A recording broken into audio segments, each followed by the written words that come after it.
Auditrices et auditeurs de la grande radio Gandal, bonsoir.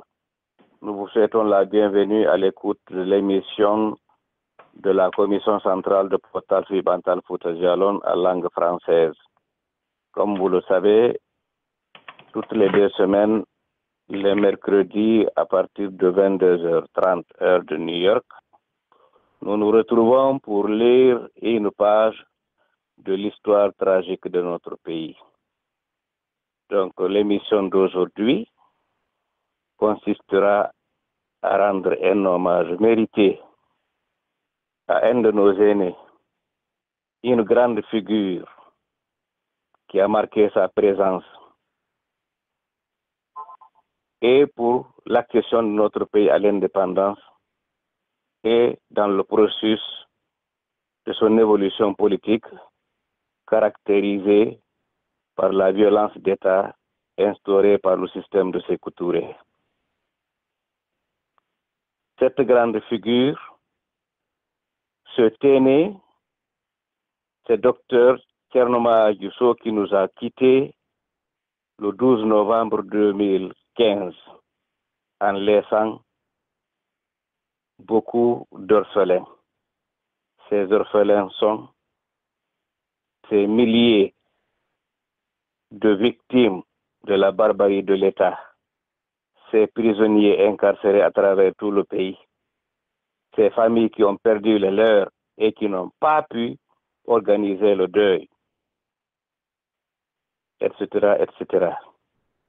Donc aujourd'hui, notre émission va porter sur l'hommage à ce grand homme, Dr Thierno Mahamadou Diousso, puisque nous allons écouter toujours notre frère et collègue, M. Ba, qui a toujours su nous faire vivre ce qui s'est passé et ce qui se passe dans notre pays. Je vais lui passer la parole. Mais d'ici là, je vais rappeler que l'émission d'aujourd'hui étant en français, tous ceux qui veulent intervenir pourront le faire dans la langue de choix. Nous allons traduire en français. Donc, après l'exposé de M. Ba, la parole sera donnée au panel de la Commission centrale de Postal Fibantal Fouta Djallon et de Radio Gandal. Encore, si des membres de la famille de Dr So sont à l'écoute, ils ou elles vont se manifester. Nous allons leur passer la parole pour ajouter leur contribution à l'honneur que nous rendons aujourd'hui, à l'hommage que nous rendons aujourd'hui à Dr Thierno Mahamadou Diousso. Donc, M. Bachir, si vous nous entendez, je vous passe l'antenne. Eh bien, merci beaucoup, M. Barry. Je me joins à vous pour saluer tous ceux qui nous écoutent à travers le monde, tous nos parents et amis et nos fidèles compagnons dans ce débat essentiel dans l'histoire de notre pays. Et je salue en particulier M. Bailo de la France qui vient de m'envoyer un texte. Peut-être ils sont en train d'écouter et que un de ses amis du nom de Félix Lama pourra intervenir si le temps le leur permet. Donc, pour réitérer un peu ce que vous avez dit, on vient rendre un hommage bien mérité à Dr Thierno Mahamadou Diousso, qui reste une figure emblématique de notre histoire pour son choix délibéré de lutter pour la préservation de ce qui est essentiel dans toute nation, les droits de l'homme. Ce personnage connu à la fois ignoré est un épitome de la situation qui vient de la situation de la Guinée et de son histoire tragique. Sinon, dans toute société qui aurait eu la chance d'avoir un personnage de cette envergure, eh bien, elle l'aurait porté au nu. On en aurait fait un symbole, on en aurait fait un parasol sous lequel on aurait abrité les désirs de changement. Mais la Guinée étant ce qu'elle est, Thierno Madjusso, Dr Thierno Madjusso a vécu fidèle à ses engagements, faisant fi de tous les honneurs et de tous les clinquants qui accompagnent la vie et pour lesquels, dans les sociétés en faillite comme les nôtres, l'attention est première.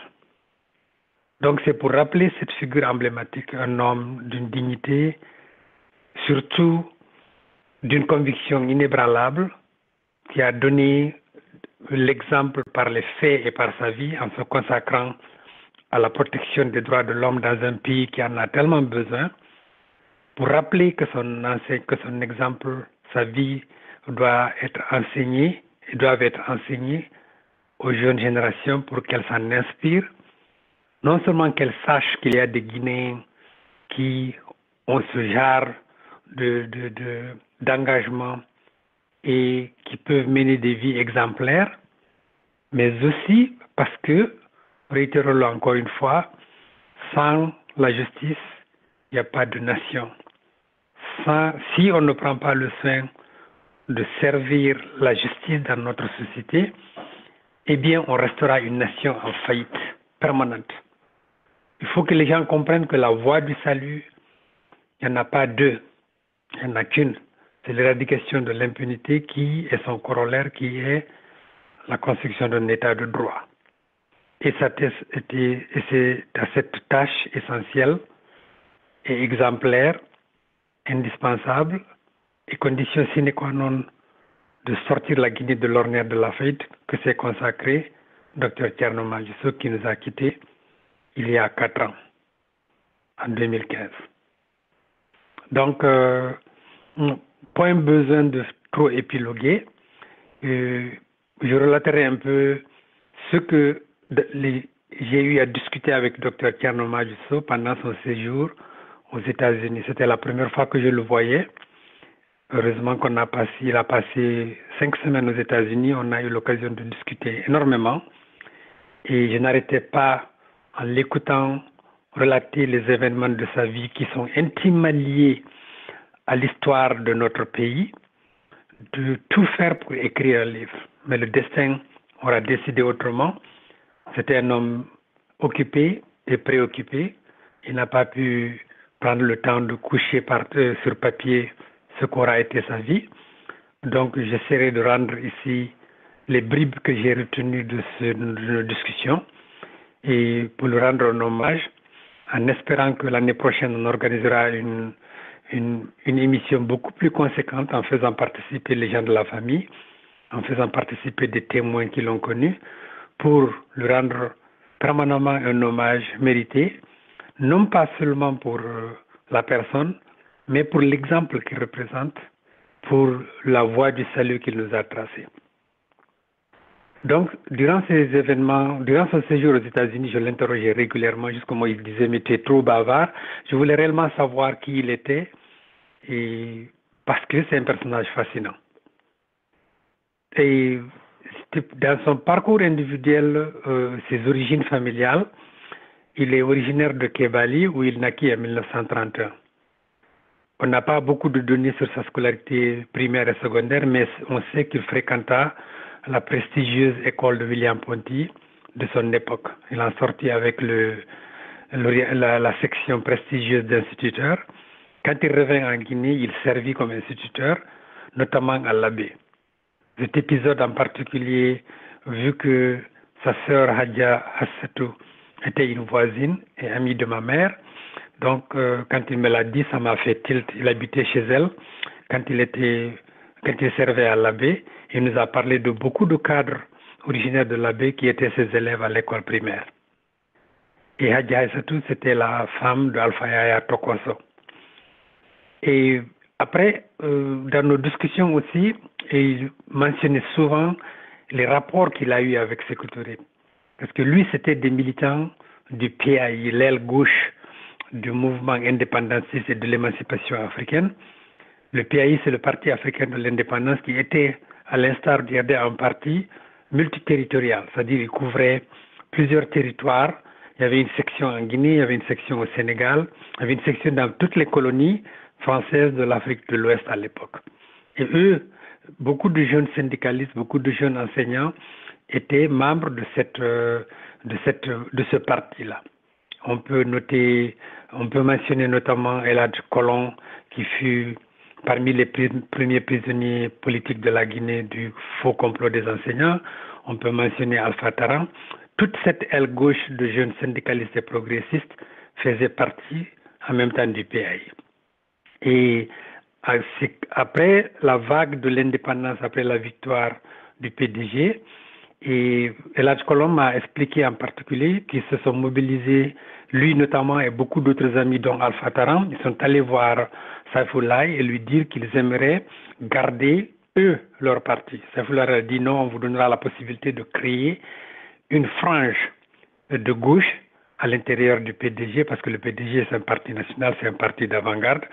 Et bien dans leur jeunesse et dans leur enthousiasme, ils acceptèrent cette proposition et fondirent la section PAI de la Guinée à l'intérieur du PDG. Dr Sow aussi nous a raconté souvent que malgré l'acceptation de se fondre à l'intérieur du PDG, ils étaient très critiques de la médiocrité de Sékou Touré. Il nous a raconté que un jour, un de ses amis, dont je ne me rappelle pas le nom, je ne sais pas si c'est Pléa Koniba, je ne me rappelle pas exactement, qui avait dit à Sékou Touré que tu es un ignorant, que tu es un incapable, que tu es un médiocre et que tu n'amèneras nullement la Guinée de l'avant. Donc eux, ils connaissaient les défauts de Sékou Touré, ils connaissaient ses limites, mais ils n'ont pas perçu les dangers énormes et la tragédie qu'il allait être pour notre pays. Et ça, principalement, c'est dû, comme on l'a répété souvent ici, au fait qu'on a hiérarchisé les contradictions dans notre compréhension, dans notre lecture de l'histoire, en disant que bon, le colonialisme, c'est la principale contradiction. Une fois que le colon va partir, eh bien, on trouvera un modus vivendi. C'est une leçon importante de notre histoire qu'on doit tirer, apprendre et régurgiter pour ne pas tomber dans les mêmes pièges. On ne doit pas faire de hiérarchie entre les ennemis et entre les contradictions. On doit faire une lecture saine des conditions historiques de notre pays, pointer du doigt les priorités, combattre ces priorités et identifier les ennemis en fonction de ces priorités-là. C'est pas en disant que le slogan nationaliste, le slogan de l'amitié, de la fraternité, de l'africanité, qui a dilué, qui a totalement obscurci la vision historique de nos cadres, qui a permis à des médiocres qui n'hésitaient pas à user de toutes méthodes, y compris se prostituer homosexuellement avec des colons, dont le gouverneur des colonies, pour accéder au pouvoir et s'aimer une terreur et s'aimer la désolation totalement. Donc c'est là moi une lecture que je maintiens dans ma tête. Je la partage avec vous, d'autres peuvent avoir un angle d'attaque plus pertinent ou différent, mais moi c'est ma lecture de l'origine de la tragédie de notre pays. Pour en revenir à Dr Sow, donc c'était la frange du PAI se sont fondus dans le RDA, dans le PDG RDA, eh bien, ils commencèrent à militer, espérant bâtir une nation nouvelle avec l'enthousiasme de beaucoup de cadres africains venus les supporter. Il n'en sera absolument rien. Dès 1961, qui fut l'un des complots sanglants de Sékou Touré, eh bien, entre-temps, Dr Sow avait obtenu une bourse pour aller étudier en Union soviétique. Et en même temps, il servait à l'ambassade de l'Union soviétique, en même temps qu'il faisait ses études de droit et d'économie. Mais sachant qu'il était un militant assez important du mouvement syndical et du PAI, dès que la grève éclata, eh bien, le gouvernement guinéen va chercher à l'impliquer alors qu'il était à l'étranger. Rappelons que pour cette grève, eh bien, l'accusé principal, c'était l'Union soviétique. Sékou Touré voulait se rapprocher des États-Unis après sa visite avec les Kennedy et Eisenhower. Donc, profitant dans son machiavélisme absolument abject, et les syndicalistes envoyèrent un mémorandum au gouvernement demandant une revalorisation de leur le maintien de leur indemnité de logement et une revalorisation de leur salaire, une indexation au coût de la vie. C'était tout qu'ils réclamaient. Eh bien, Sékou Touré en profitera pour créer un complot communiste. Il expulsera l'ambassadeur de l'Union soviétique en disant que c'est l'Union soviétique qui est derrière le mouvement, dans la tentative de se rapprocher des États-Unis, en disant qu'il est victime d'un complot communiste. Et on connaît la suite, les syndicalistes seront arrêtés, purgeront des peines énormes, certains en sortiront totalement éclopés, on en a suffisamment parlé, quoique c'est toujours la peine de le rappeler brièvement. Et Dr Sow, à l'époque, il était, comme on l'a mentionné, attaché à l'ambassade et en même temps étudiant. Et le gouvernement guinéen demandera que l'Union soviétique de l'époque le rapatrie en Guinée. Mais le fait que, dans ma compréhension, et Dr Sow il a dit, il ne sait pas, l'Union soviétique a refusé de l'envoyer en Guinée, parce que cette fois-ci, il se retrouvait dans le même banc des accusés. Donc, il ne voulait pas, en envoyant quelqu'un en Guinée, il savait à quoi il l'envoyait, et puis en plus, il souscrivait. Bon, en tout cas, ils ont refusé le marché et le marchandage que Sékou Touré. Ils ont expulsé Dr Sow vers l'Allemagne de l'Est, où il a pu étudier grâce au soutien des Allemands de l'Est, où il est resté de 1961 à 1970, où il a complété son doctorat d'État en droit. Et en économie, si j'ai bonne mémoire, que vous me corrigez. Je crois qu'il avait fait la spécialisation de doctorat en économie et en droit, mais je ne suis plus sûr dans mes notes. Et en 1970, après avoir vécu 10 ans en Allemagne, terminé son doctorat, il retourne en Guinée. Et il nous a raconté qu'il est retourné en Guinée après des tractations sur lesquelles il n'a pas élaboré. Il arriva en Guinée dès après le débarquement des troupes portugaises du 22 novembre. Je crois qu'il est arrivé même quelques semaines avant, dans le même mois de novembre. Lui-même, il s'était étonné jusqu'à sa mort comment il a échappé aux purges sanglantes qui ont secoué toute la classe intellectuelle de l'époque. Mais voilà comment fonctionnent les États fascistes du genre Sékou Touré. Ceux qui en échappent restent à s'interroger pourquoi pour le reste de leur vie. Et pendant qu'il était là, après qu'il ait échappé aux purges, sachant toujours que tu peux être arrêté, eh bien, il servit encore à 2 postes. On se rappelle qu'il avait 2 postes quand il était en Union soviétique. Il était professeur et chercheur à l'IPC, l'Institut Polytechnique Conakry, et en même temps, il était directeur adjoint ou directeur du bureau des études économiques du ministère. Pendant qu'il était là, eh bien, Sékou Touré le cherchait tout le temps bon parce que il disait, s'il le prenait un peu comme son petit frère Pias, qui lui disait des vérités qu'il n'osait plus dire, Sékou Touré le convoquait, il gardait des distances avec Sékou Touré, mais Sékou Touré le faisait chercher et demandait qu'il vienne manger avec lui à la présidence. Eh bien, Dr Sow nous racontait dans son humour perspicace et malin, eh bien, il disait toujours, ouais, je prenais le Alakabo, qui est le car rapide, j'allais à la présidence avec mon cartable, je restais là, je mangeais des fois avec Saifoulaye, et puis je reprenais mon car rapide, je retournais à la maison et je continuais mon travail. Jamais donc il n'a demandé des faveurs à Sékou Touré. Ça c'est un trait qu'on doit remarquer. Combien de cadres guinéens qui mangent de temps en temps avec Sékou Touré, du temps de Sékou Touré, et même maintenant, auraient profité de cette occasion pour se livrer à toutes sortes de marbayassa pour se faire remarquer pour des avantages matériels, ou n'auraient pas hésité à utiliser ces relations connues de tout le monde pour des trafics d'influence pour se faire de l'argent. Dr Sow ne tomba jamais dans ce piège. Signe éclatant d'une personnalité hors pair.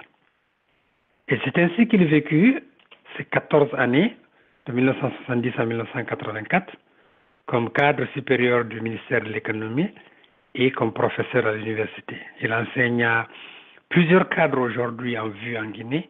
Presque tous les cadres qui ont étudié à l'Institut Polytechnique le connaissent, reconnaissent son engagement politique, reconnaissent sa candeur personnelle, reconnaissent sa simplicité et son engagement pour les droits de l'homme et pour la justice. Donc, ayant vécu en Guinée, observateur perspicace de la réalité, dès après 1984 et surtout après les pogroms de 1985, constatant que la violence d'État était totalement imbriquée dans la fibre de la société guinéenne, Dr Sow décide avec quelques amis de créer une organisation de défense des droits de l'homme. Et c'est ainsi qu'ils décidèrent de créer l'OGDH contre vents et marées. Il leur faudra 5 à 6 ans pour avoir un agrément de l'État pour cette organisation. Entre-temps, certains fondateurs avaient abandonné de démissionner totalement de l'arène de la lutte pour la justice. Dr Sow continue à la lutte, qui sera celle de sa vie et qui le résumera.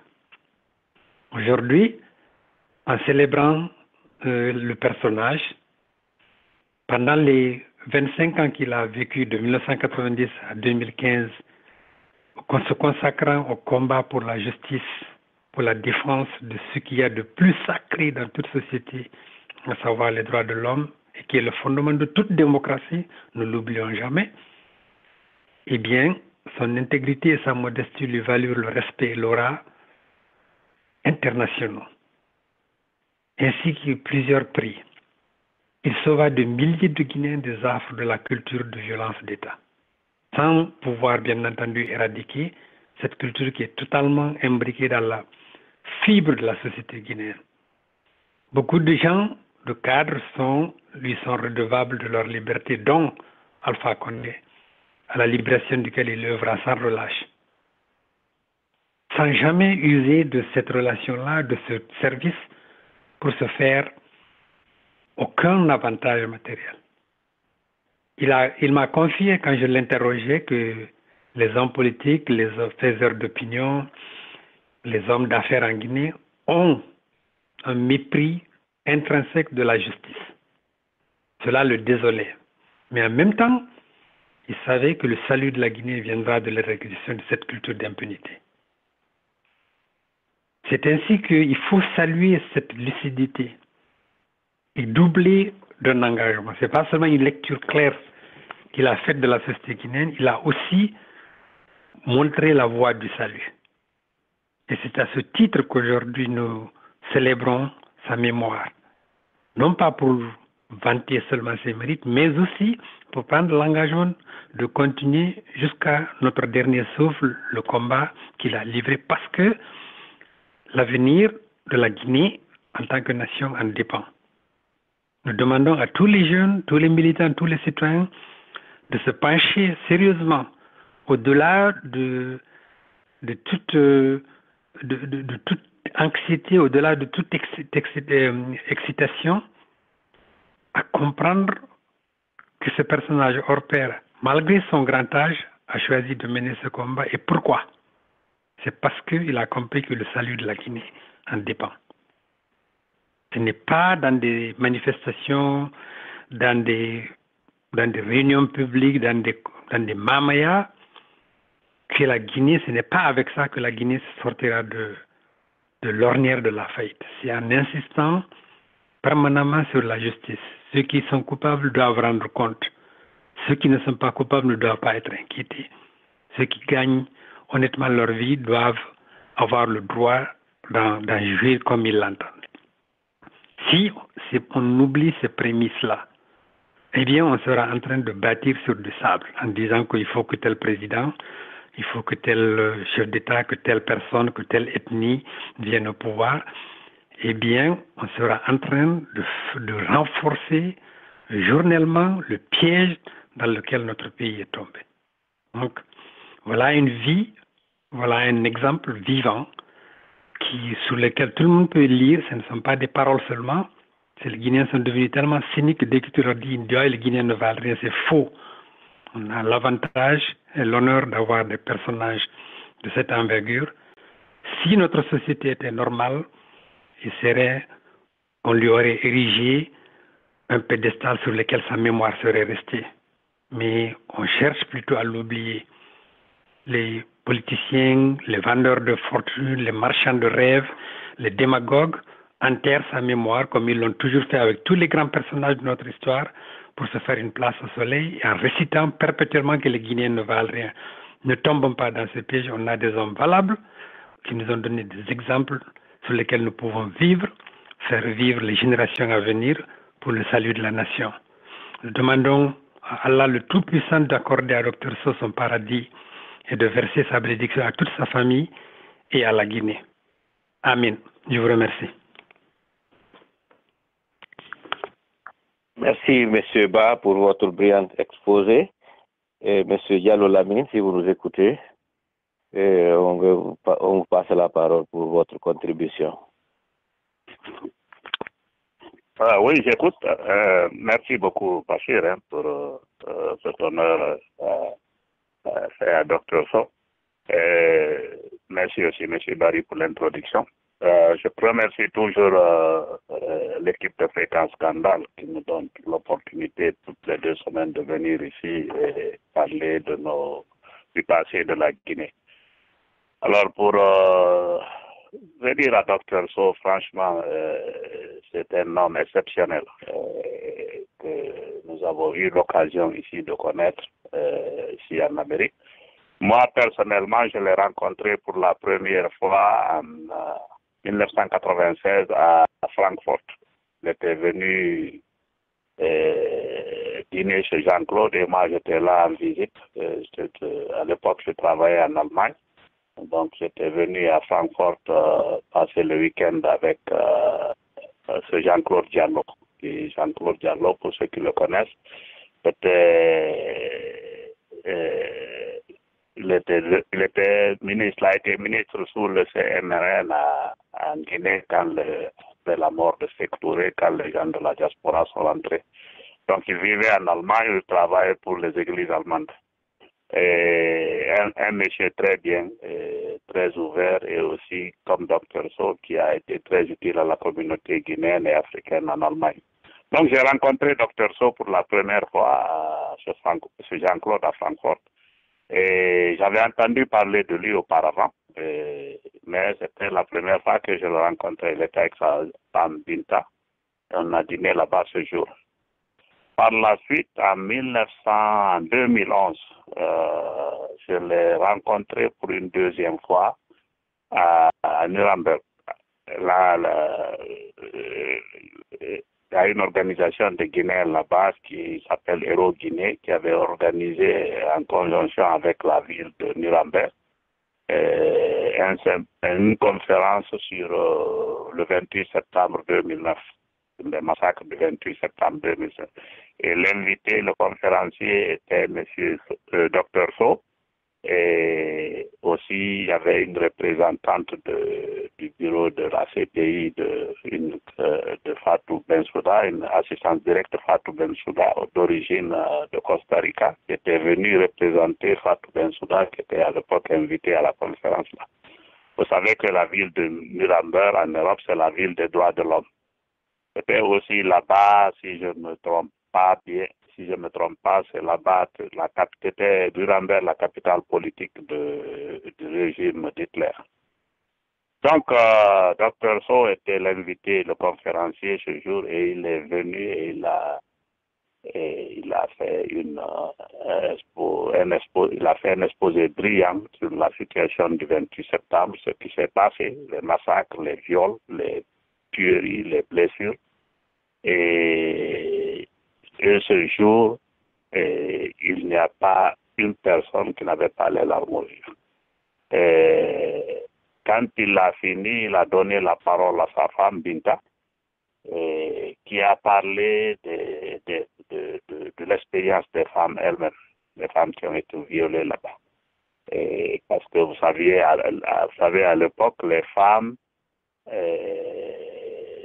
n'aimaient pas parler devant un homme de ce qui leur est arrivé au 28 septembre. Elles étaient gênées de raconter ce qui leur est arrivé, comment elles ont été violées au stade. Donc, il a fallu qu'un Dr. So et l'OGDH a compris ça. Ils ont créé une section de l'OGDH qui était dirigée par les femmes pour qu'elles puissent parler aux femmes qui ont été violentées là-bas.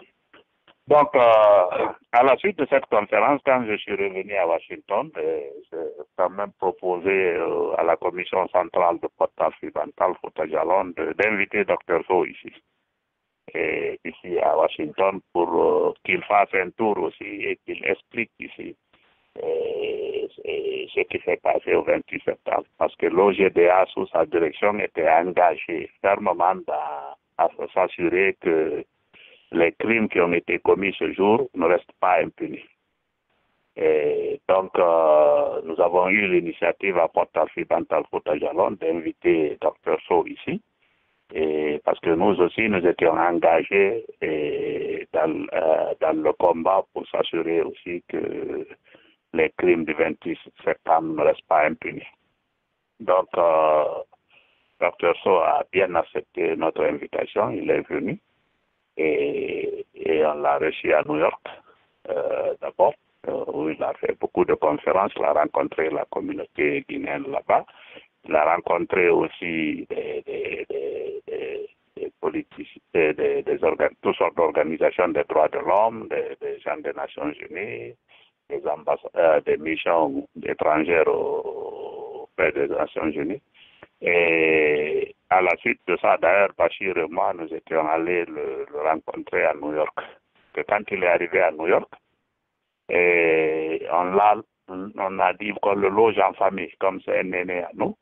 On ne va pas le mettre dans un hôtel, on va le mettre à l'aise dans nos maisons. Donc, c'est Ousmane Diaré qui l'avait reçu chez lui. Et il a fait une semaine là-bas. Par la suite, il est venu à Washington. Et là aussi, on s'est organisé pour le recevoir ici. Donc, la même chose à New York. Quand il est venu ici, il a habité chez moi, à Washington ici. Et nous avons passé un séjour agréable avec lui. Alors, lors de son séjour à Washington, il a pu visiter beaucoup d'institutions ici qui s'occupaient des droits de l'homme. Nous sommes allés avec lui au NDI, c'est National Democratic Institute.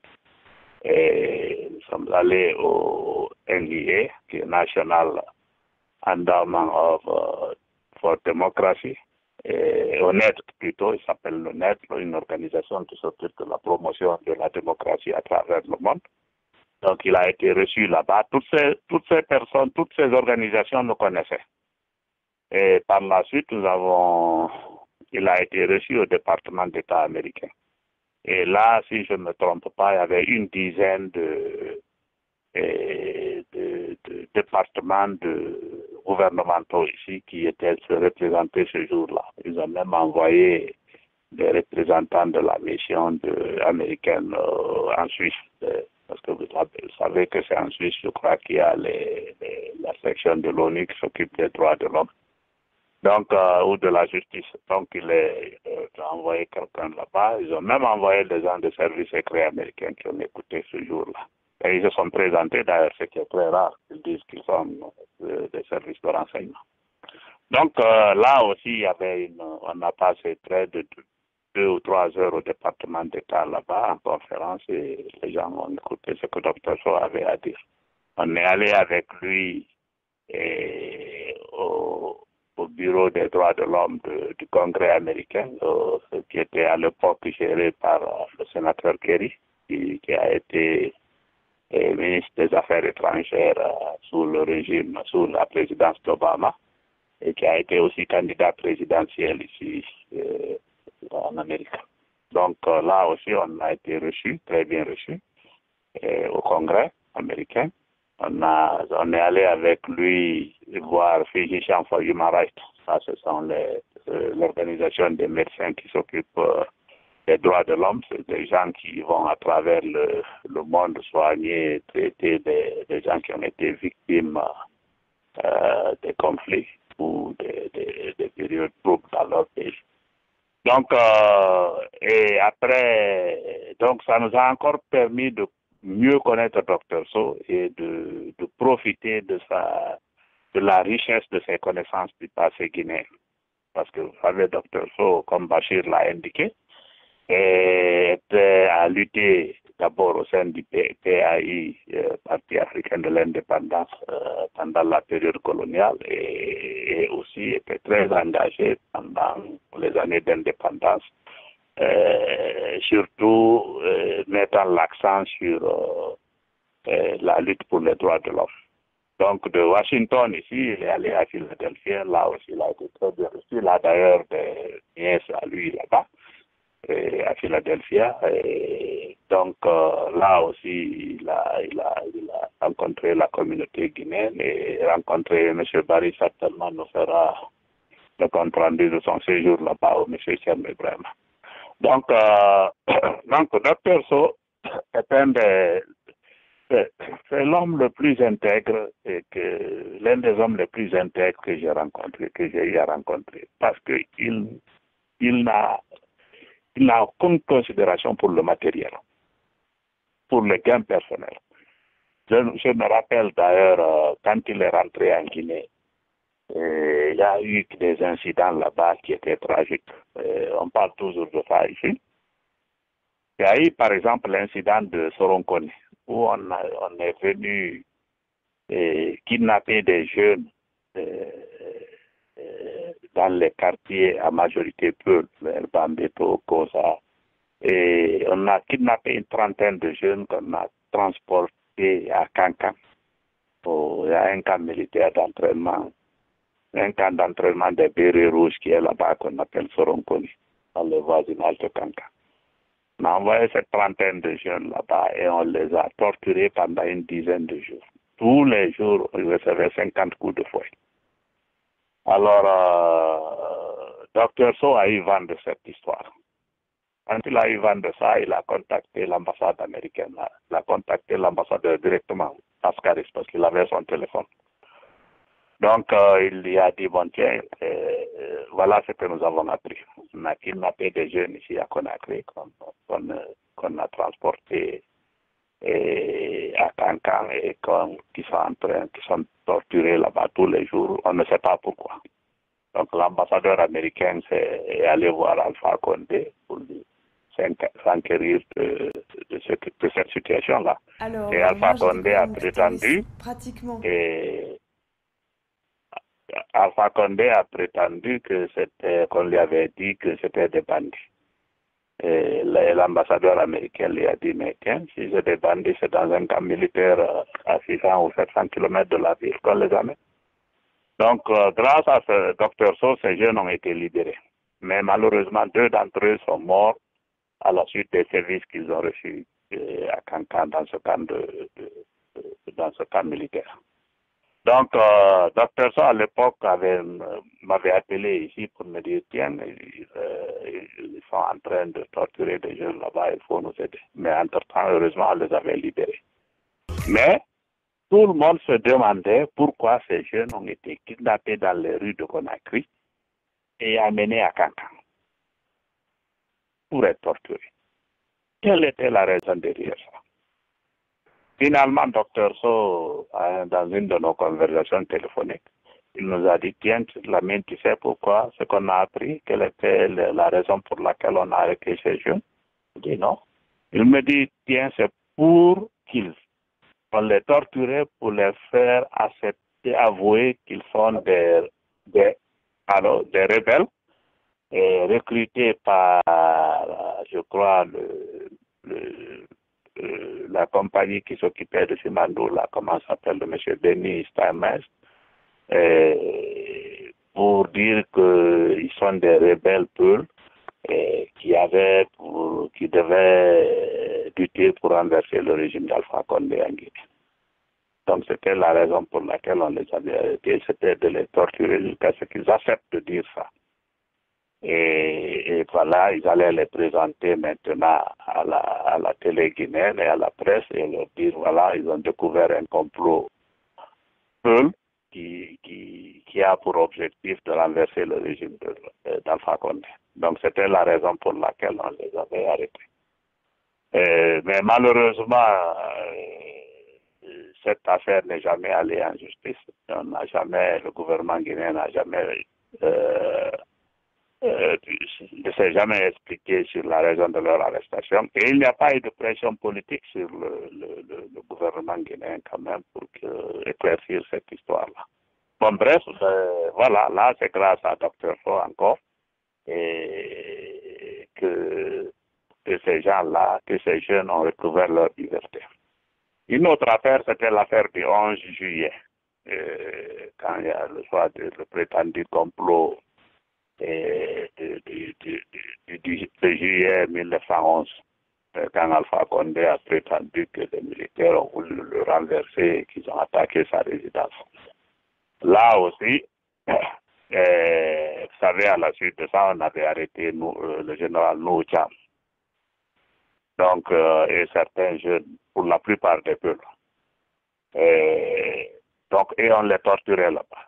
Par exemple, il y a des militaires des bérets rouges qui étaient venus de la présidence et qui torturaient, qui sont mis à torturer Noucham. Donc, lui donnaient des coups de pied au visage, à la bouche et tout ça. Il était traumatisé. Donc, Dr So a forcé pour aller rencontrer les prisonniers politiques là, les gens qui ont été détenus. Donc, il a demandé au nom de l'OGDH de les voir et il est allé s'entretenir avec Noucham. Et c'est à l'époque, d'ailleurs, qu'il nous a aussi appelé ici, il a appelé Port Salfi Mandeldia. En tout cas, il faut nous venir en aide parce qu'ils sont en train de torturer les gens qu'ils ont arrêtés à cette occasion-là. Alors, là encore, c'est grâce à lui que ces tortures ont cessé. Parce que quand d'ailleurs Portal Fibantal avait fait une déclaration dénonçant le fait qu'on était en train de torturer les détenus politiques. Et Alpha Condé d'ailleurs était obligé de nier qu'il n'y a pas de torture et ils ont laissé des organisations internationales des droits de l'homme aller rendre visite aux prisonniers. Donc ça aussi, c'est grâce à Dr So. Donc il a été une sentinelle des droits de l'homme en Guinée. C'est grâce à lui que la barbarie du régime d'Alpha Condé et celui de Lansana Conté n'a pas été aussi pire que ça aurait pu être. C'était grâce à la lutte de Roger BH sous la direction de Dr So. Donc Dr So Majo est un héros. C'est un héros des droits de l'homme. Moi, j'aurais dit qu'il aurait mérité d'avoir le prix Nobel de la paix. Tellement que ce monsieur s'est donné en Guinée où on sait combien il est dangereux de parler des droits de l'homme dans ce pays. Donc, et de lutter pour ça. Tellement que le régime guinéen est barbare, violent et inhumain. Et Dr So aimait souvent le dire que sous le régime, en Guinée par exemple, sous le régime de Sékou Touré, que le Guinéen n'était pas un citoyen. C'était même pas un sujet. C'était un objet de l'État. C'est-à-dire que l'État pouvait en faire ce qu'il voulait. On pouvait arrêter des gens, les faire disparaître, sans rendre compte à qui que ce soit. On dit que c'est ça le Guinéen. C'est un objet de l'État. C'est pas un sujet, c'est pas un citoyen. Et jusqu'à présent, nous savons que c'est ce qui se passe aujourd'hui. Nous voyons ce qui se passe aujourd'hui. Avec ce projet de troisième mandat d'Alpha Condé, nous voyons la barbarie de l'État guinéen, où on tire même sur des cortèges funèbres. On empêche les gens de récupérer les corps de leurs enfants qui sont tués froidement par les forces de sécurité de ce pays ou par des milices qui ne disent pas leur nom. Donc, nous devons toujours nous rappeler et suivre l'exemple de Dr So. C'est que l'état de droit passe nécessairement par la lutte pour les droits de l'homme, pour le respect des droits de l'homme, pour le respect de la dignité humaine. Et c'est ça le vrai combat. Ce n'est pas un combat pour le pouvoir. C'est un combat pour l'état de droit. Mais que quand on gagnera ce combat, on pourra parler d'une vraie démocratie dans notre pays. Le docteur So avait compris ça et il s'est attelé à ça, il a donné sa vie à ça, il a fait fi de gains matériels et aujourd'hui, grâce à ça, on parle de lui. Et vous savez que l'être humain ici, et tout ce que tu as comme richesse ici, tu laisseras ça dans ce monde-là, tu ne vas pas aller avec. Ce qui reste dans ce monde-là, ce sont tes œuvres. Ce que tu as fait de bien, ce que tu as fait, ce qui reste. Si tu fais du mal, on parlera de ça. Si tu fais du bien, on parlera de ça. C'est ce qui reste avec ton nom. C'est tout. Les biens matériels, tu les laisses ici. Comme disent les gitans, tu es venu nu dans ce monde, tu retourneras nu. C'est ça. Donc, docteur So a compris ça. Et nous prions le bon Dieu qu'il l'accepte dans son paradis. Donc, je viens jusque-là. On n'a jamais fini de parler de docteur So. On reviendra encore parler de lui. Donc, je rends le micro à M. Barry et je salue tous les auditeurs de Fréquence Scandale à travers le monde. Merci beaucoup. Merci, Monsieur Diallo, pour votre témoignage. On ne veut pas dire tout en une seule émission sur Dr Thierno Mamadou Sow. Personnellement, j'ai entendu parler de Dr Thierno Mamadou Sow en 1991, quand on a créé, certains partis politiques avaient créé ce qu'on a appelé le Forum démocratique national. C'est des partis politiques qui voulaient quand même qu'il y ait l'organisation d'une conférence nationale en vue de lire la page tragique de l'histoire et de voir comment il fallait maintenant orienter le processus politique en Guinée. Alors, je crois qu'il était le porte-parole de cette organisation-là, dans ce moment que j'ai entendu parler de Dr Sow. Et quand nous sommes venus aux États-Unis ici, nous avions, vous savez, M. Diallo, on avait créé ce qu'on avait appelé l'AGPD, l'Association des Guinéens pour la promotion de la démocratie. Donc, Dr Sow a eu à apprendre ça. Une fois, il était invité à venir à New York pour recevoir le prix d'un grand combattant des droits de l'homme qui, je crois, qui a mené sa vie pour la lutte contre la torture à l'organisation qu'on appelait Lawyers Committee for Human Rights et qui a changé de nom aujourd'hui, on l'appelle Human Rights First. Ils sont à Washington, à New York, à Chicago et je crois à Los Angeles also. Donc, c'est cette organisation-là qu'il avait invité pour lui donner ce prix cette année-là, c'était en 2002. Donc, nous avons été invités, nous sommes allés pour participer à cette cérémonie de remise de prix à Dr Sow. Et nous sommes arrivés un peu en retard, il avait commencé son exposé lui-même.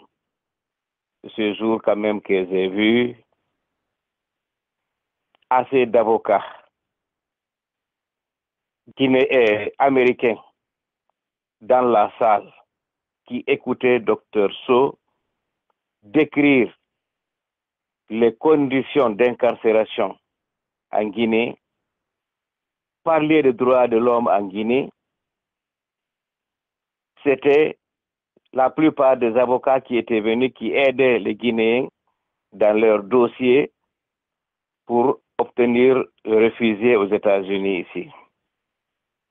Mais il fallait voir le visage de ces avocats qui étaient parmi nous là-bas ce jour. Et j'ai même eu à leur dire que heureusement que Dr Sow est là, est venu pour vous expliquer ça, parce que si c'est nous qui vivons ici, qui vous aviez exposé ça, sincèrement, vous n'alliez pas croire. Certains avaient même l'air de pleurer. Et c'est ce jour d'ailleurs que j'ai vu un militant du RPG s'attaquer à Gouressi Condé. Vous savez, Gouressi Condé était accusé pour avoir été celui-là qui a organisé l'arrestation de Alpha Condé en 98 à Chose, à la frontière.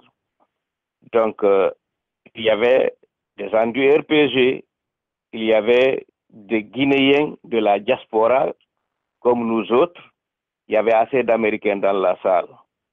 C'est d'ailleurs quand le gars a fini de s'attaquer a commencé à s'attaquer à Gouressi Condé que je me suis retourné, j'ai vu Gouressi Condé assis derrière moi.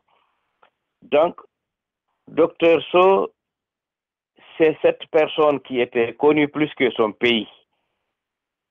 Parce que quand tu parles de la Guinée, généralement ici on te dit, ah, c'est la Nouvelle-Guinée ou bien c'est quelle autre Guinée. Mais Dr Sow, toutes les organisations dont j'ai rencontré des membres aux États-Unis, ici et dans le monde, où on a parlé de Dr Sow, il connaissait Dr Sow. Pourquoi? C'est parce que, comme vous l'avez si bien dit, Dr Sow avait très longtemps vu ce que beaucoup de Guinéens n'avaient pas vu.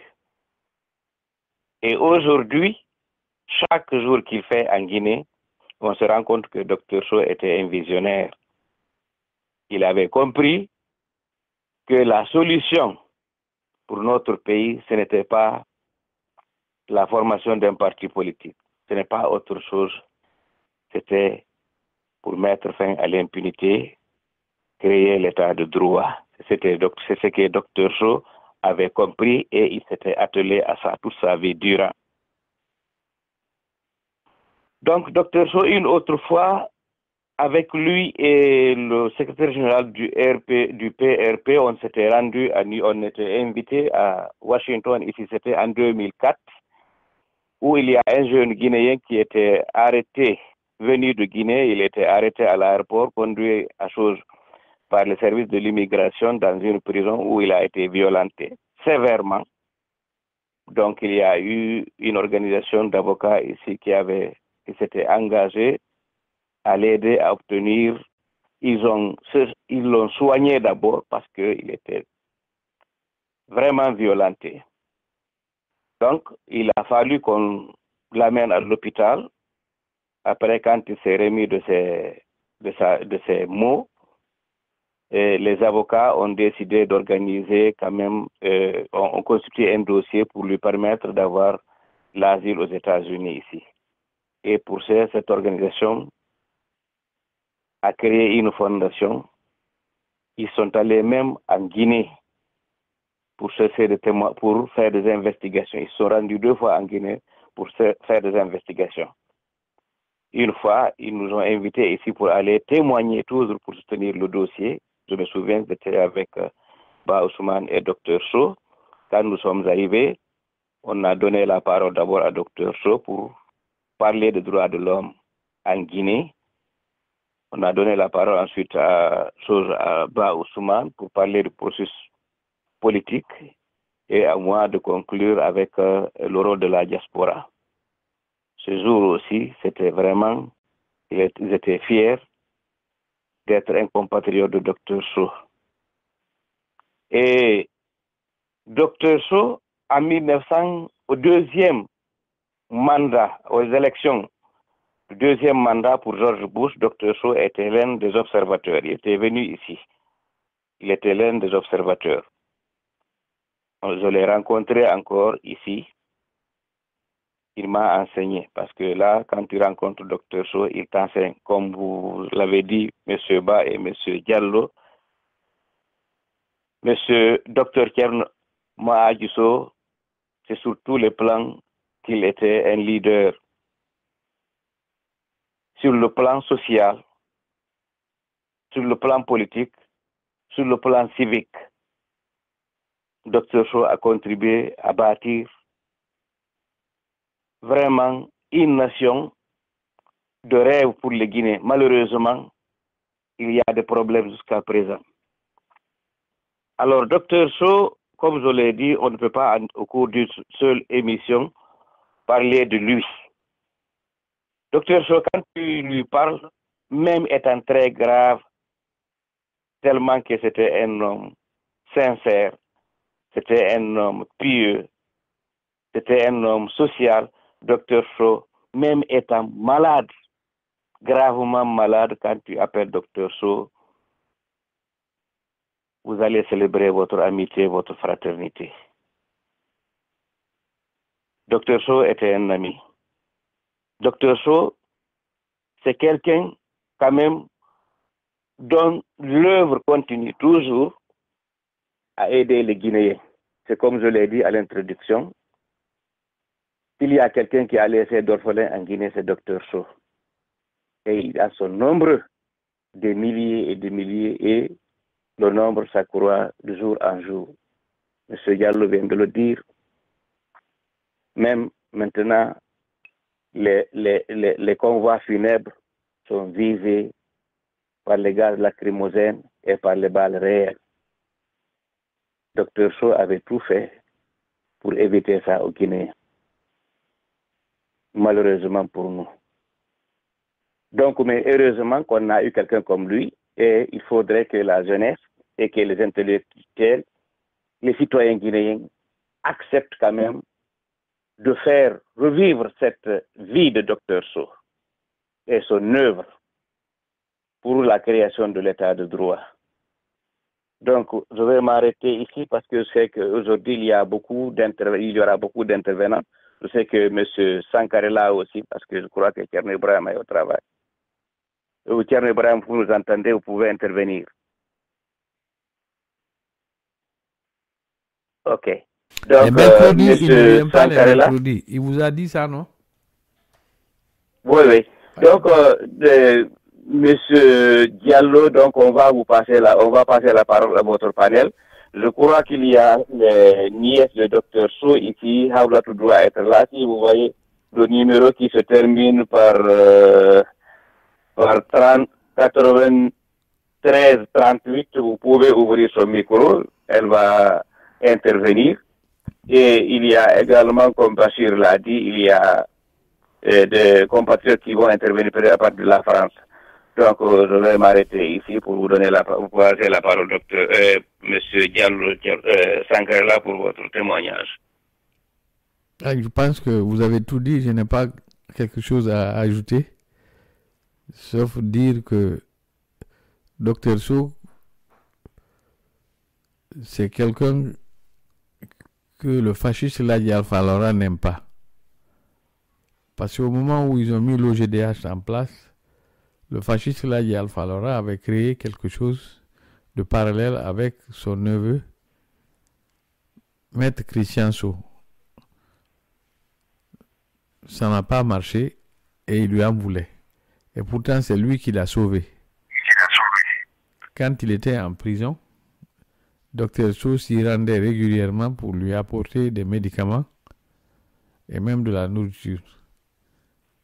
Il faut dire que ce monsieur est un ingrat. C'est tout ce que je peux ajouter. On peut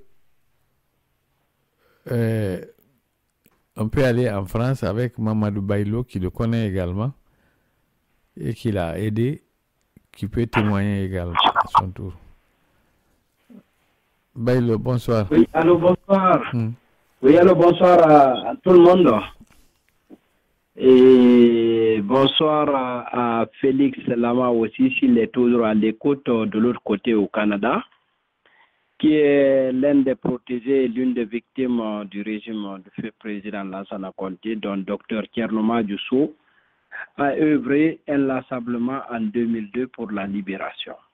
Donc, je ne pourrais que vous remercier et vous exprimer toute ma reconnaissance par rapport à ce que vous êtes en train de faire ici pour rafraîchir nos mémoires face à l'œuvre immense que nous a laissé Dr Thierno Sow. Comme vous l'avez dit, hélas, Thierno Sow a été moi-même mon bienfaiteur et le bienfaiteur de beaucoup de Guinéens, surtout nous, les étudiants de l'université de Kankan, qui avions déclenché au début des années 2000, plus précisément en décembre 2002, un mouvement de grève pour revendiquer l'amélioration de nos conditions de vie et de nos conditions d'études. Mais pour répondre à cette plateforme revendicative qui était vraiment très très noble, comme à son habitude, les autorités ont préféré utiliser la milice pour nous arrêter, nous emprisonner, nous violenter et nous menacer de mort. N'eût été l'engagement et l'esprit solidaire de nos amis étudiants qui ont refusé systématiquement pendant 3 semaines de mettre pied dans les salles de classe, et n'eût été aussi cette détermination du docteur Thierno Sow et avec son organisation, je ne sais pas si beaucoup d'entre nous qui étions au camp Sundiata Keita déjà allions avoir aujourd'hui la possibilité de témoigner sur l'œuvre et la vie de Dr Thierno Sow. Il a fallu de justesse pour que nous ne soyons envoyés au camp Kemeburama de Kindia. Et vous imaginez, de Kankan, nous étions déjà presque condamnés à mort et menacés d'être traduits au camp Sundiata, au camp Kemeburama de Kindia. C'est en ce moment que l'antenne locale de l'OZDH de Kankan a saisi Dr Tchernomadiou et dès que celui-ci a pris vent de la situation de Kankan, a envoyé une délégation et a aussitôt fait une déclaration et a envoyé une déclaration et a appelé toutes les radios étrangères qui étaient basées à Conakry, que ce soit la RFI, BBC, Africa numéro 1 et même TV5, pour dénoncer et demander de l'aide pour que nous obtenions notre liberté. C'est ainsi que, vers la fin du mois de décembre 2002, donc le gouvernement, aussi confronté à la maladie de Lansana Conté, il y a eu un vent de panique très très grave, donc qui a contraint le gouvernement de nous libérer. Mais ça, c'était juste une libération de façade, parce que 2 semaines plus tard, en janvier 2003, beaucoup d'entre nous aussi avaient été repris et beaucoup avaient été licenciés de toutes les universités guinéennes. C'est ainsi que un bon nombre d'entre nous seront emprisonnés de février 2003 jusqu'au mois de mars 2003. Là aussi, c'est grâce à la détermination et grâce au combat vraiment du docteur Tchernomadiou que nos amis avaient pu obtenir leur libération. Ça, vraiment, nous ne saurons combien de fois remercier cet immense homme. Mais c'est malheureux qu'en Guinée, celui-ci meurt et 3 ans après, vous ne voyez ni stèle, ni une journée de commémoration, ni un quelconque signe prouvant que cet homme a fait une belle œuvre hier. Pourtant, il y a beaucoup aujourd'hui qui sont aux affaires, qui ont bénéficié de l'aide de Tchernomadiou. En l'occurrence, M. Alpha Condé lui-même, et il a été vraiment un soutien immense pour Alpha Condé. Quand celui-ci a été arrêté, il n'a pas tenu compte ni de l'appartenance politique, ni de l'appartenance ethnique, de quoi que ce soit. Il a pris son bâton de pèlerin, il a sillonné presque le monde entier pour démasquer le complot soi-disant qui avait été orchestré contre Alpha Condé et ses compagnons qui avaient été arrêtés. Et grâce à son travail, grâce à ses négociations et grâce à sa campagne de dénonciation, lui et l'ancien président de l'Assemblée nationale, Elhadji Biro, Alpha Condé a pu obtenir sa libération. Et d'ailleurs, son emprisonnement a été allégé 2 voire 3 mois plus tard. Et à partir du 3e mois, Alpha Condé n'était plus en prison, mais il était plutôt en résidence surveillée à la cité Loïa, en ville à Kaloum. Donc il n'était plus à la maison à la sûreté. Ça, c'est grâce au travail de Tchernomadiou et avec l'OZDH, qui avait exigé qu'il soit, à défaut d'être libéré, en attendant son procès, qu'il soit placé en résidence surveillée dans une villa appartenant à l'État. C'est ainsi que le gouvernement de Lansana Conté a accepté de placer Alpha Condé en résidence surveillée quelque part à Conakry. Ça, c'est grâce au travail de Tchernomadiou. Et je me rappelle aussi, quand il y a eu la première affaire de Kaporo Rai, c'est grâce aussi à son travail que le monde entier a pu savoir ce qui s'était réellement passé et que les Bamamadou ont pu aussi obtenir leur libération très tôt. Donc, pour revenir au cas des étudiants de Kankan, vraiment, nous, les 33 qui étions en prison, qui étions menacés de mort, sans l'aide de Tchernomadiou, je peux jurer que beaucoup d'entre nous n'allaient pas obtenir leur libération. Parce que nous étions vraiment menacés et nous étions accusés d'être de mèche avec non seulement les rebelles ivoiriens, mais aussi des puissances étrangères, dont que ce soit la France, les États-Unis, et selon eux qui avaient financé notre mouvement de grève pour déstabiliser le régime du feu président Lansana Conté. Donc c'est grâce au travail de Tchernomadiou que non seulement nous n'avons pas été transférés au camp Kemeburama de Kindia, mais aussi nous n'avons pas subi de tortures inhumaines et dégradantes. Et pour cela, vraiment, je tenais à exprimer ce témoignage pour vraiment non seulement vous remercier, mais vous aussi vous exhorter et vous exprimer ma disponibilité et la disponibilité de toute mon équipe des anciens détenus de l'université de Kankan à continuer ce travail de Thierno Diousso. Parce que ce qu'il a fait, il l'a fait pour le bien-être de tous les Guinéens et de toutes les Guinéennes. Et pour ça, vraiment, ce que j'avais à vous dire, et je ne saurais vous remercier, et je vous promets de continuer le combat à vos côtés et à côté de tous ceux qui luttent contre l'injustice et les violations des droits de l'homme dans notre pays. Car comme il l'a toujours dit, que sans l'état de droit, sans la liberté, aucune autre forme de développement ne peut être possible dans un pays. Je vous remercie, Elaz, et je remercie votre équipe, et je remercie aussi tous les auditeurs de la radio Gandal. Merci beaucoup. Merci, Bailo, pour votre contribution à la Sankarela. Si le public, il y en a qui veulent intervenir, donc vous pouvez leur passer la parole.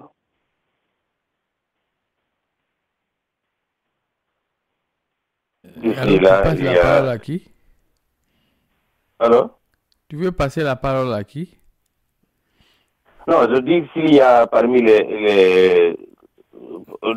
parmi le public, s'il y en a qui veulent intervenir. Vous pouvez continuer. Ok. Donc, j'ai une question que je voudrais poser à M. Lamine Diallo. Donc, M. Lamine Diallo, donc, je vous entends souvent parler de principes qui manquent à beaucoup de nos compatriotes guinéens. Donc, nous allons dire alors que donc Thierno Diou, on peut pas, il n'y a pas, comme on le dit, il n'y a pas de règle sans exception. Thierno Diousso a eu des principes. Et comment la lutte pour ces principes-là a pu bénéficier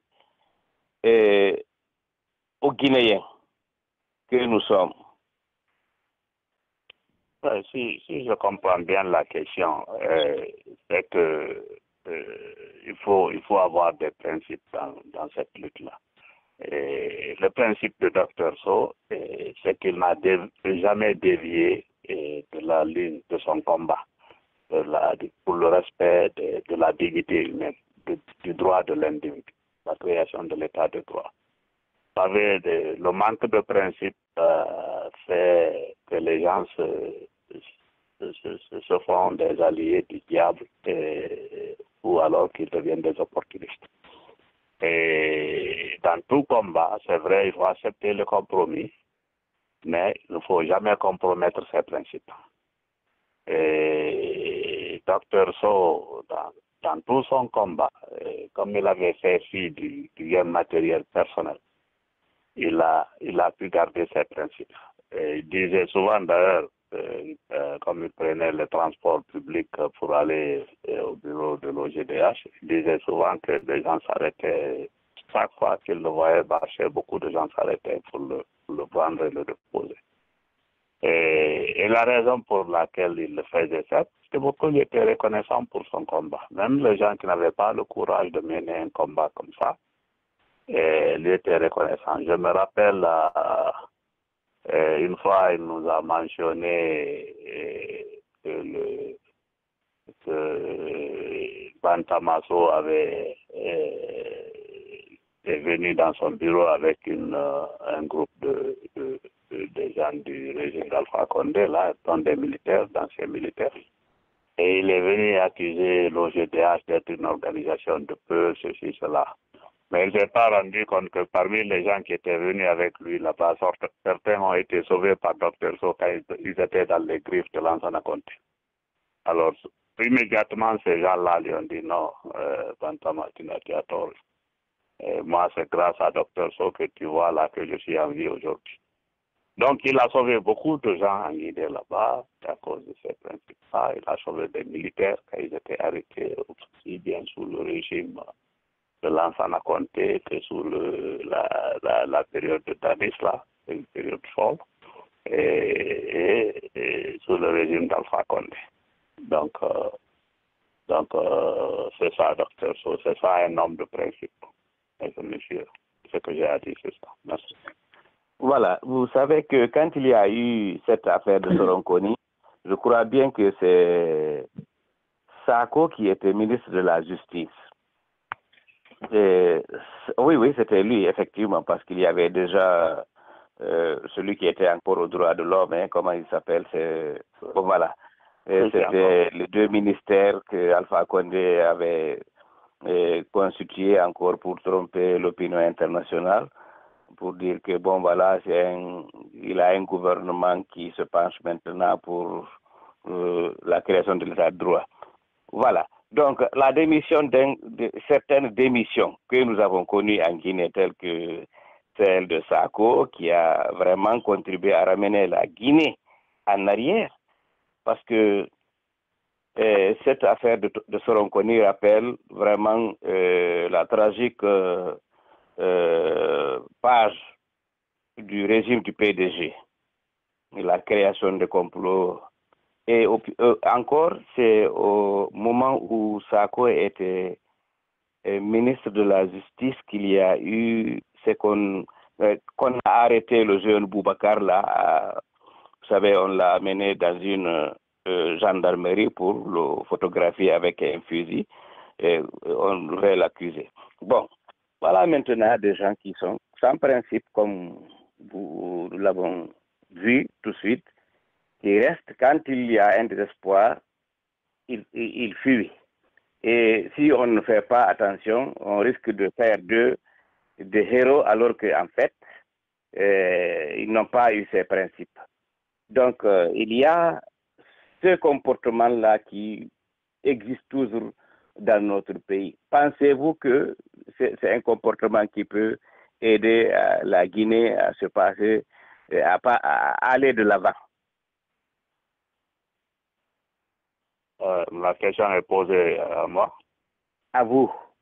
Oui, d'accord. Non, justement, le cas de Sako, par exemple, ministre de la Justice, deuxième ministre de la Justice du régime d'Alpha Condé, est un cas typique de manque de principe.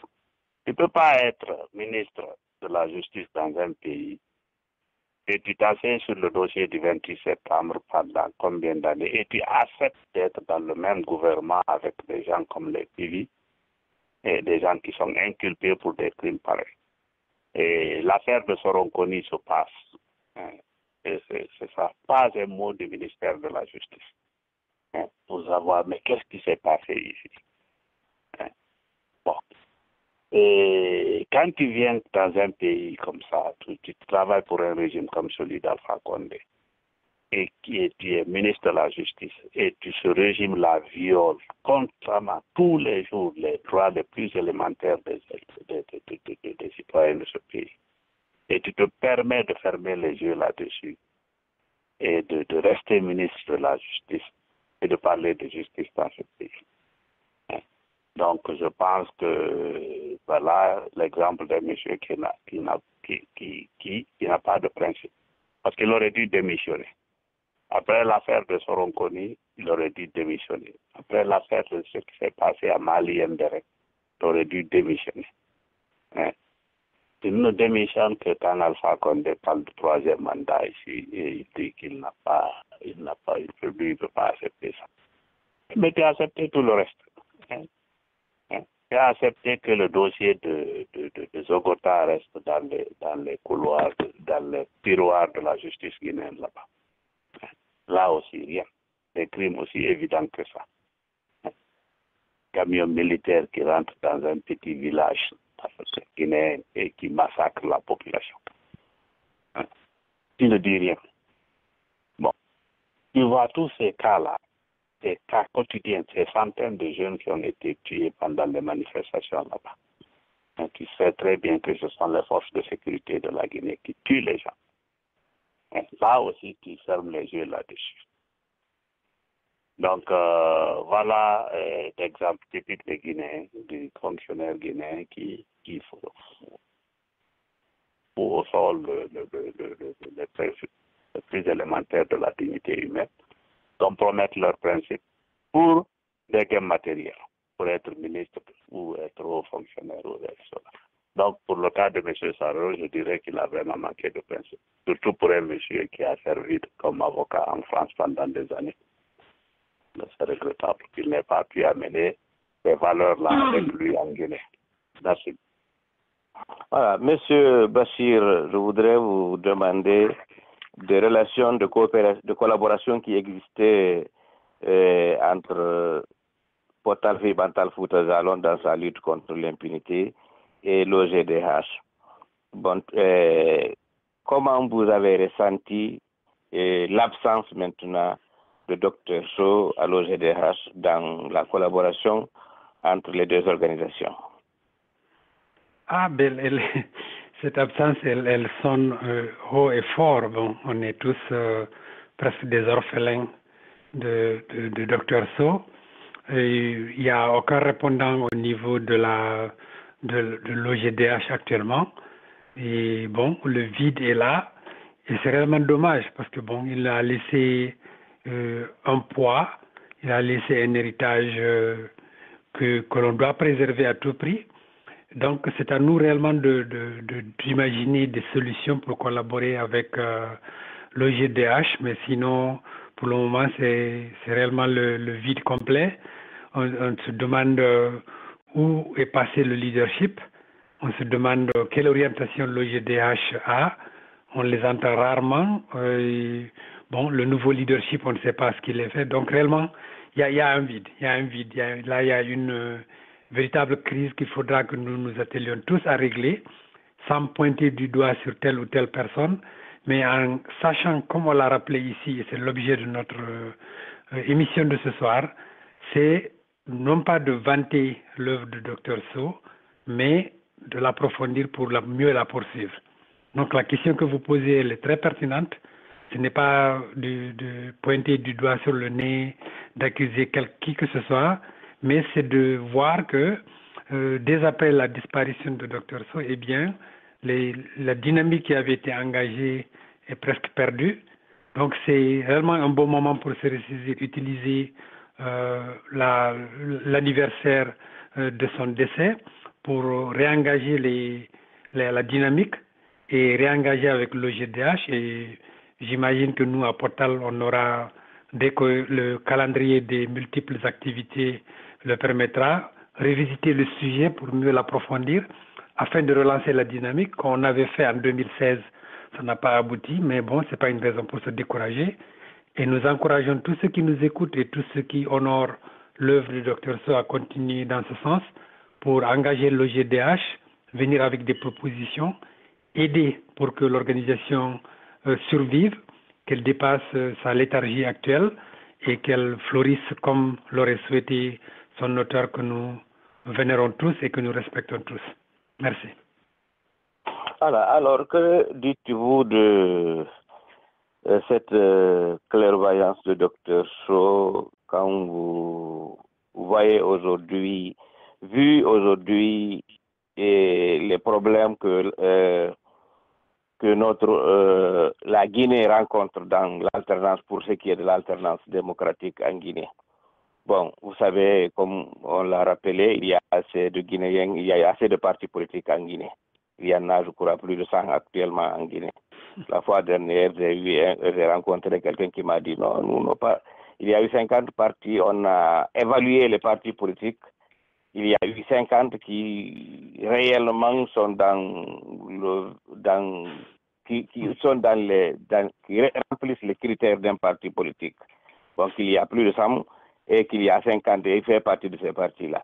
Bon, maintenant, avec tout ça là, Dr Sow, lui, il avait dit, bon, voilà, ce qui importe, c'est la lutte contre l'impunité. Donc, comme vous l'avez toujours dit, est-il possible d'amorcer l'alternance politique tant qu'il y a cette impunité qui règne en Guinée, M. Ba? Non, bon, comme il y a deux il y a deux façons de faire de la politique. Se servir ou servir. Et depuis que la politique a été inventée, c'est ça. Ça n'a jamais varié. Et il faut bien qu'on revienne au fait que on ne peut pas épurer le jeu politique totalement pour en faire seulement un jeu qui est tenu par des gens de bonnes intentions. À partir du moment où on réalise ça, à partir du moment où on se dit que bon, il y aura toujours des petits malins qui vont en profiter, qu'on le vive en Guinée ou ailleurs, mais surtout en Guinée où c'est devenu une culture, que la dureté de la persistance de l'action politique tient uniquement à l'adhésion à des principes. Ce qui distingue les hommes de bonne volonté, les vrais révolutionnaires, ceux qui apportent le changement nécessaire, pas les slogans. Ce qui les distingue, c'est que l'un s'assied sur des principes et l'autre s'assied sur des opportunités. Et on aura toujours ces gens. Le cas spécifique de la Guinée est tragique en ce sens que, pour le moment, il n'y a eu que les malins qui ont réussi, par la violence, par les concussions, par les compromissions. Et comment s'y opposer? Ce n'est que par l'engagement sans relâche qu'on en viendra à bout. Et c'est ce que Dr Sa a bien lu. Et c'est ce que beaucoup de cadres guinéens ne lisent pas. Ils se croient obligés de voir des victoires, des bénéfices tangibles, réels de leur lutte avant de mourir. Ils ne se battent pas pour le principe. Ils se battent pour quelque chose. À partir de ce moment-là, ils sont vulnérables.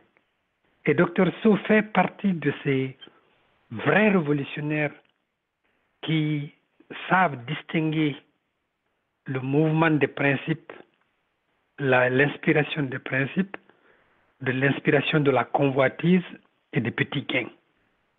Il en existe chez nous, mais la spécificité de la Guinée, c'est que on ne les connaît pas, on les masque, on les oublie. On a parlé ici de beaucoup d'hommes valables qu'on a totalement effacés de notre histoire. Et c'est ce qu'on risque de faire. Heureusement que nous sommes là comme gardiens de la mémoire avec Dr So. Donc il faut qu'on comprenne que le combat qu'il a mené c'est un combat éternel, mais il a fait une lecture lucide de sa propre société, vu que c'était un homme de culture, vu que c'était un homme qui savait déterminer là où ça fait mal, et bien il a dit que, eh bien, on doit s'attaquer au problème à la racine. Pas faire des changements cosmétiques, des changements d'hommes, des changements d'ethnie, des changements de nom, des changements de grand boubou comme on le fait chez nous. Donc, c'est une question fondamentale, je ne sais pas, elle est relativement complexe pour être élucidée en quelques mots, mais je crois que l'honneur que nous faisons à la politique, la vraie, qui consiste à défendre l'homme dans son intégrité morale et physique, l'honneur que nous faisons à notre petite échelle contribuera à renforcer ces principes sur lesquels les Dr So ont assis leurs actions. Et il y en a beaucoup chez nous. On a beaucoup de militants, on a beaucoup de cadres qui sont battus avec réellement des intérêts, mais on les oublie et on a sémé dans la tête des gens qu'il faut être réaliste, il faut être profiteur, il faut être opportuniste, il faut savoir jouer. C'est devenu une forme de culture de tricherie. De sorte que maintenant, quand on parle aux gens d'hommes de valeur, s'ils ne sont pas sceptiques, ils se disent que c'est des gens exceptionnels, alors que ça existe et ça existera toujours dans toutes les communautés. C'est ça, sur des hommes qui n'ont pas oublié les principes fondamentaux de toute lutte valable, qui puisent dans nos traditions et dans nos cultures, comme Dr So. C'est ça le salut de la Guinée. Et tant qu'on continuera à les célébrer, à les enseigner, eh bien, les salopards n'auront pas totalement raison. Et le jour où le rapport de force va changer un tout petit peu, ils vont tomber dans les caniveaux de l'histoire. Je m'excuse d'avoir été long, mais c'est tellement passionnant pour moi de parler de ces grands hommes oubliés de notre histoire que c'est révoltant. Je m'excuse. Okay. Merci. Voilà, donc vous inspirant toujours de l'œuvre, de la vision de Dr So que vous avez connue et côtoyée, quelle conseils pourriez-vous donner à ceux qui luttent contre le troisième mandat en Guinée actuellement? On a fait une émission spéciale d'asseoir le mouvement sur le principe intangible mais permanent de la justice. Et lutter contre Alpha Condé sur ses crimes, pas sur ses intentions de changer la Constitution. Parce que le changement de la Constitution n'est que le résultat d'une chaîne de crimes sur lesquels on a fermé les yeux. Et ça, c'est coupable. Ça, les dirigeants guinéens, je ne dirais pas le peuple guinéen, les dirigeants, les responsables politiques de la société civile sont coupables de cette léthargie qui a permis à Alpha Condé de croire que, bon, il a affaire à des zombies, et bien, il peut se permettre de tuer. Et il l'a dit carrément. Il y a des nations où on a voulu changer la Constitution, ils sont morts, mais ils l'ont fait. Mais comment il en est arrivé là? C'est ça la vraie question. Et si on ne fait pas le parcours inverse pour comprendre comment il en est arrivé là et comment, sur quelle pierre il a bâti petit à petit, avec quelle pierre il a bâti petit à petit son édifice de tricherie encore, eh bien on restera à mener des combats d'arrière-garde. Donc, revenir à ce qu'on a dit, nous unir les mouvements, pas créer un seul mouvement, faire une confédération des mouvements, parler uniquement de justice, revenir avec des dossiers et parler des violations imprescriptibles des droits de l'homme que ces gouvernants ont créées sur la Guinée. Et oublier et refuser de fétichiser le mot impunité et dire que, comme me l'a dit un responsable politique de haut niveau en Guinée, que si on parle d'impunité, on va effrayer les gens parce que tout le monde est coupable. C'est faux. Tout le monde ne peut pas être coupable dans une nation. On connaît les coupables, on connaît les crimes, on peut les déterminer, on peut les sortir et les juger si on le veut. Donc le combat doit partir totalement de défendre la Constitution que personne n'a défendue pendant 9 ans. Personne, à part nous peut-être, et quelques-uns de nos alliés, et quelques-uns de mouvements similaires. Au lieu de défendre une Constitution que déjà n'ont même pas lue, revenir sur l'impunité et attaquer les vrais crimes commis. Déjà, au lieu de se mettre à parler d'un crime hypothétique qui est en préparation et dont on ne connaît pas les fondements et le déroulement aujourd'hui. Donc c'est inversé, comme toujours, de faire la fuite en avant. Ah, on va empêcher Alpha Condé. Eh bien, empêcher Alpha Condé, un autre pire ou aussi mauvais que lui va sortir de la poche. La violence d'État est tellement rodée chez nous, la culture de la violence est tellement rodée que c'est très facile de sortir un autre Dadis, un autre Konaté, un autre Kuyon, un autre criminel. Ils sont nombreux en Guinée, impunis. Eh bien, ils pensent que le pouvoir leur est dû. Même la famille de Sékou Touré qui a commis les plus grands dégâts dans notre pays considère que le pouvoir leur est dû. Aujourd'hui, sa fille naturelle, eh bien, elle est mère. Donc, il faut qu'on arrête cette fuite en avant. Je m'excuse. Merci.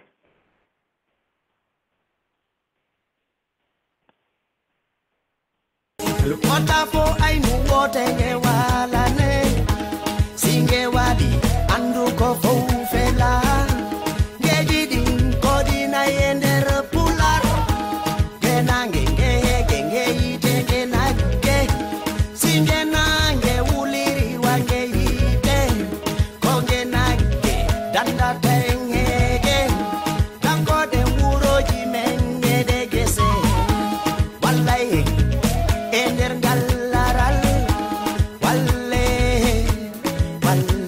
kam walle wallite kam kotala fi bantala walle kamen